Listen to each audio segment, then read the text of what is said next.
Hey, yo, Playman here. So this is literally doing another video right after another video. Not that that matters. I just finished a book called The Hitchhiker's Guide to the Galaxy. Now, mind you, I already saw the movie. So this is actually the movie and the book in junction.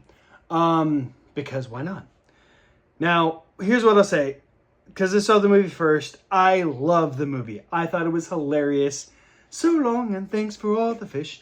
Da, da, da, sorry it had to come to this. Da, da, da, da, da, da, da, da, da, which is just hilarious. It's a song that the dolphins are singing as they leave Earth. And having, oh my God, what's the cast? Martin Freeman, who played Bilbo or whatever in the Hobbit series. Great job as the Hobbit, yada, yada, yada. Is a classic, like, British actor, whatever. I enjoyed the movie. And Mos Def, who's a rapper, which I didn't know was a rapper at all, he did a terrific job as a supporting character. It was a terrific, fun movie. Also, the guy who plays Snape, oh my God, I can't remember his name right now. He's in there as well. And I'm like, what is going on? Like, it's just so much fun. It's just so much fun. Highly suggest watching the movie. It's just a great, very fun, I want to say dark comedy, British comedy, definitely. It's just super duper enjoyable and well played and very hilarious and super tongue in cheek. It's very British. So if you don't know what British comedy is, then you're in for a surprise because that's what that is. By the way, I'm repping Snot Rocket Incorporated, which is one of my mentor, Eamon Van Dyke, his son. This is his company. So, like, he's got a company before he turns 10. So, I have a lot to learn, and clearly I should establish a company for my child. You know, I thought about setting up a credit card for my kid, get his credit up, before he turns 2. But apparently I need a social security card, so I gotta wait for that. Joking aside, I love this kid. Renee is amazing, and the company is amazing. Fun fact, I just want to say this about Snot Rocket, not the company, but myself. So, harken back like 8 years ago, I didn't know that one could like close a nostril and blow out, and a snot rocket would happen. And then I was working adjacent to someone, and they did that. And mind you, this guy's younger than me. And I was like, oh, that's gross. Oh, how dare... if I need to blow my nose, I just go to the bathroom and blow my nose. It's not a problem, right? But now in present time, there has been, if not a daily, at least multiple times in a week when I'm at work, and sometimes multiple times in a day, where I'm like, I don't have access to running water, but I have, stuff in my nose and I need to get rid of it. So I just do that.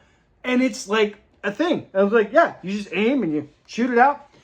And I'm like, wow. So great job on the name, kiddo. You're amazing. Apparently he came up with the name himself. Love him to pieces. He is such a rascal. I can't wait to see him again. Anyhow, back to Hitchhiker's Guide to the Galaxy. Hitchhiker's Guide to the Galaxy. So it's very British. It doesn't try to be anything other than very British and British humor. It reminds me so much of Monty Python and the Holy Grail. I'm sure they love this. The book came out in 1979. It apparently was like smashing success when it originally came out. I got introduced through the movie. So I don't know... I'm trying to look real quick as to when the movie came out. But regardless, when the book came out, it also became a series on the radio and all this stuff and yada, yada, yada.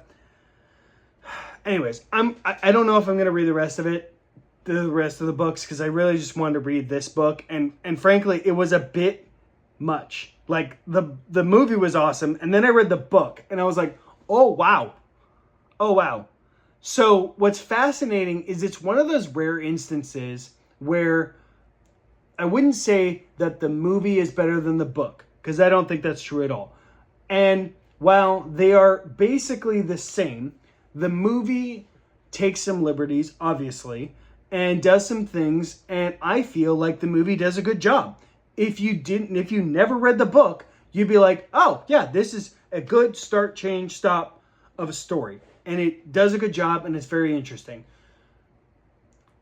When you when you read the book, pivoting into the book, which again came out in 1979, it is so like chaotically, stupidly awesome, where I'm reading it and like I'm just laughing and smiling and chuckling while at work while listening to this, because it's just, what?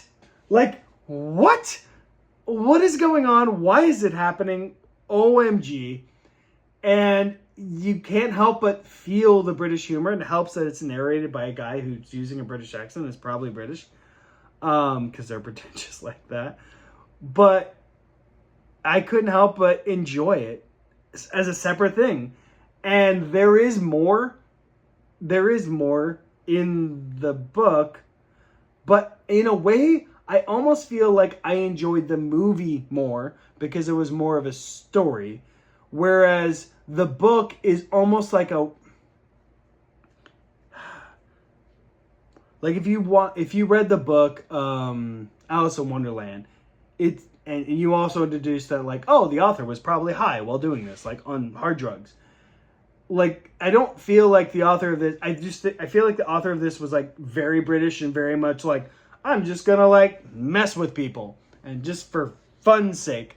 And that's how the book comes across. Is like, he's just messing with you. He's just having a yarn, having a good time, and like, oh, you read my book and it's wildly successful? Okay. And that's kind of how it comes across.